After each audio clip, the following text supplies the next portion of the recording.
Welcome back. The House today approving a bill to force rail companies and workers to accept a pending agreement and avoid a national rail strike. This coming after President Biden called on Congress to intervene in these stalled talks. For more on this, let's bring in House Transportation and Infrastructure Committee member, Congressman Brian Mast. Congressman, it's good to see you tonight.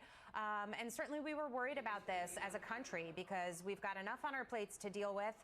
Rail strike certainly would have had an impact on the economy that would have been pretty brutal heading into the holidays. So many people are happy that the House acted here. It's still got to go through the Senate, and it's got this companion piece of legislation about the paid sick leave that may cause a problem. That's what the workers were fighting for initially.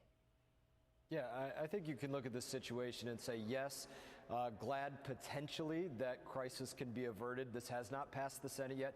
It has not gone to the president's desk yet. So you don't want to do this on the heels of winter, on the heels of the holidays, on the heels of 40% of our goods coming out of the Port of Long Beach and needing to get across the country. These are really big issues that matter to Americans facing inflation wherever they are.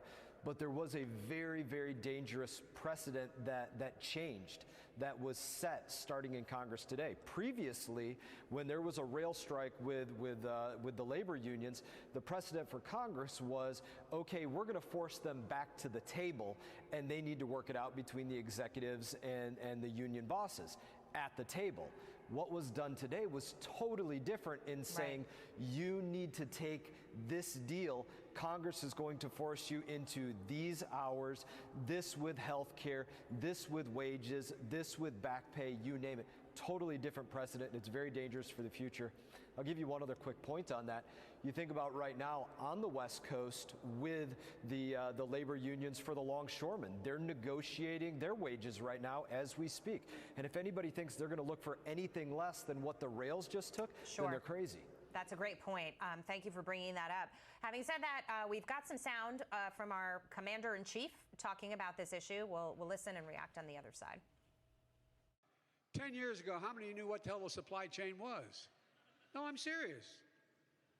It's a phrase when I started talking about supply chain, people are going, supply. No reason why they should have been. It's not because they weren't smart. We didn't have to rely on the rest of the world. We led the world.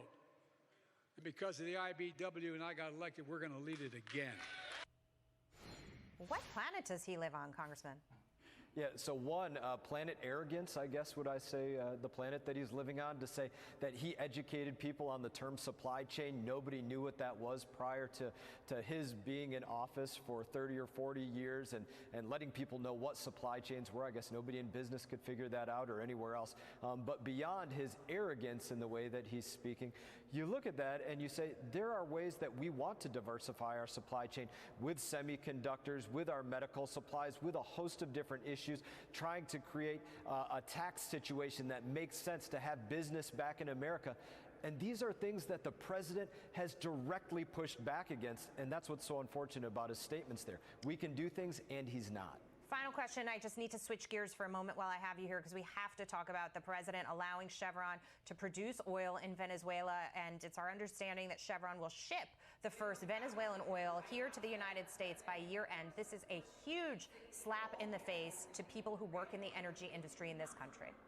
No, very absurd to say, okay, we're going to deal with these dictatorial countries instead of, say, getting fuel from Canada through the XL pipeline to Americans or through pipelines through Michigan or so many other ways that we can go out there and explore and refine and produce and ship with made in America energy. But we're going to go to these despot countries.